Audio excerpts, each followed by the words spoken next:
Today is Saturday, September 10th, 2022. It is also day 66 of SQL, and it is part two. Part one, I just created the database because I thought it would just be faster to get right into querying in this video. So part one's already posted, or at least it's posting right now. So part two, right? So I have this database just to kind of summarize. It's basically contains the name of readers, the book that these readers rated, the rating that they gave it, and the actual review itself from Goodreads.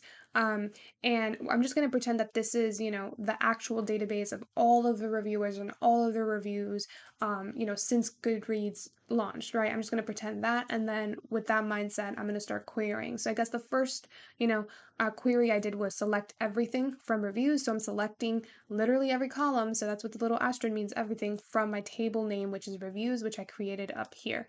So I guess the next thing to do was maybe just get the average rating. So I could do that. So I can select the average and then column name of the rating from reviews, and then I'll get my little average rating here. So I can say with the mindset, assuming that this is the database of all of the reviews from, Goodreads, we can say that Goodreads readers have an average rating of 4.2 stars or something like that.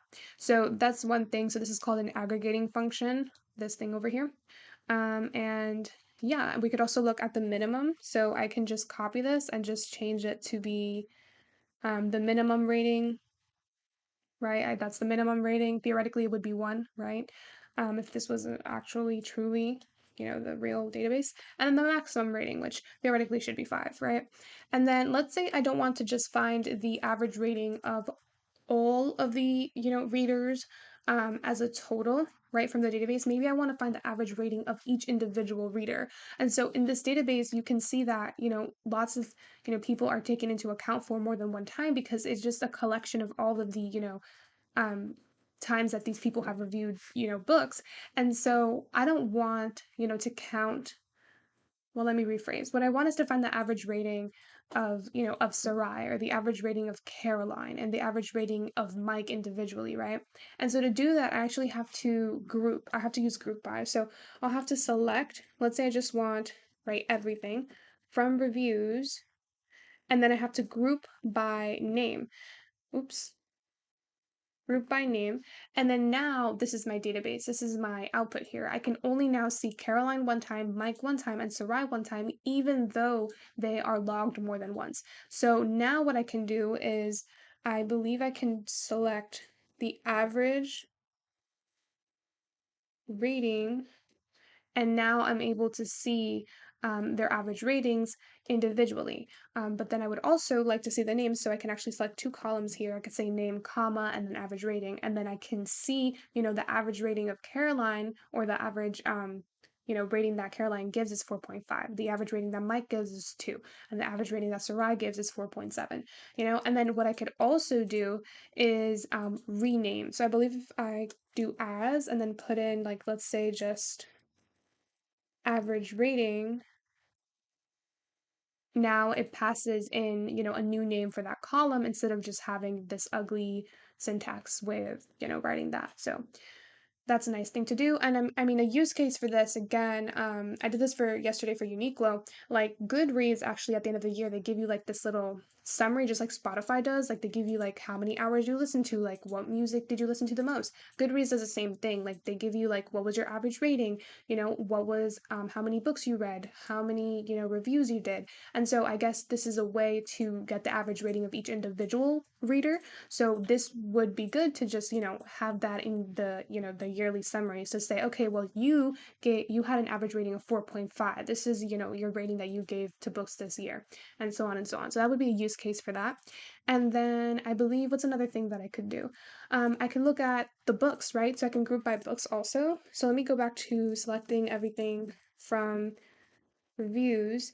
So this is the original Bay database, and I can clearly see that there's different books. There's Caraval, it ends with Thus, but I noticed that some books are repeated, right? So what I can do is, instead of finding the average rating of like that I give, or that readers give, right? I could also find the average rating that are given to books specifically. So I can do this.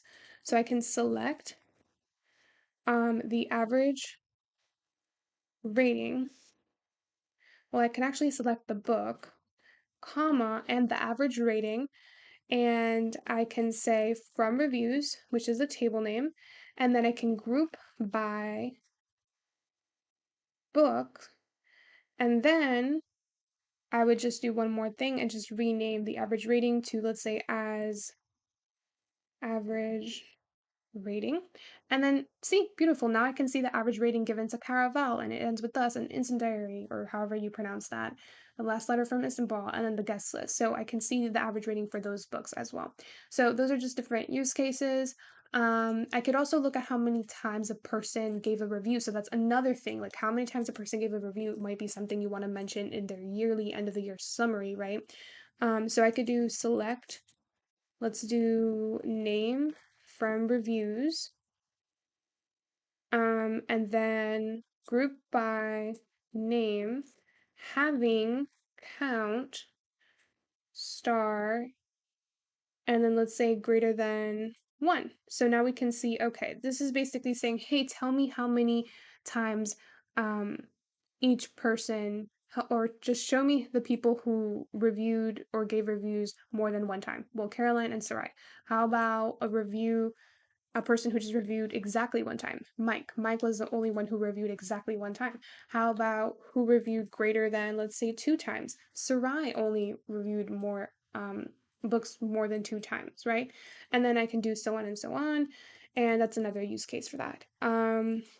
So yeah, and having would be a new thing. So having is kind of the equivalent of where, but where you use without when you're like not using group by.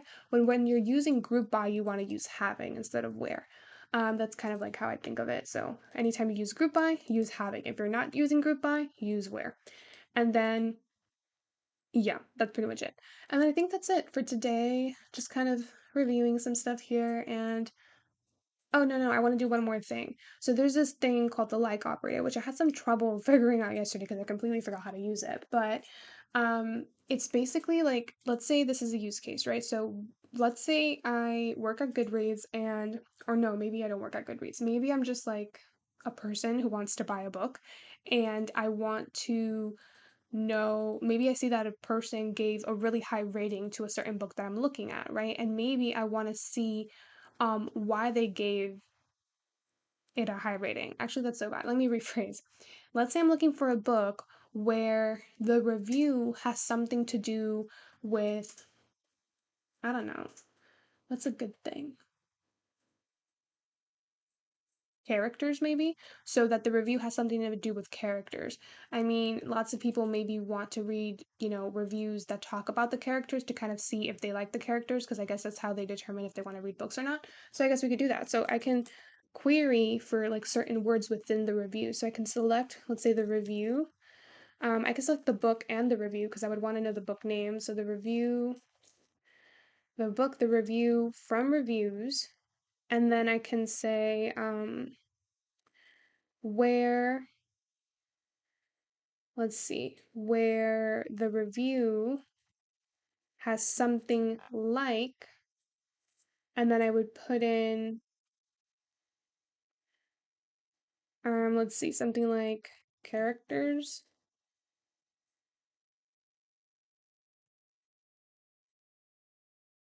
Interesting. Do I have to put the quotations in the back? See, I'm telling you, every single time I use like, I get like, oh, there we go. Yeah, okay, quotations outside. So then I can clearly see now that The Last Letter from Istanbul is a book that has or has a review that mentions characters, and then I can just read that review and whatever. That could just be a use case. Sometimes people search for certain things in reviews that they want to, look into. And yeah. And then yeah, so that's kind of the last thing I wanted to mention. Um and the reason why we use percentages, I really don't know. It's just syntax. Like I feel like it's redundant to me. I'm already putting quotation marks, why do I need to put percentages? You know, but whatever. And like is just kind of a replacement for equal because you can say equal. And if you actually put the whole review in here, like let's say I just copy and paste this, I'll be actually, oops, get rid of those percentages, I'll actually get that, that review. But because we sometimes don't know exactly, we can't just copy and paste, what we're looking for, like we haven't seen it yet. So we look for something that's like instead of exactly equal to, you know, um, characters in this case. And then obviously the percentage signs, which I find very irritating. All right, and yeah, so now that's it for today. Bye.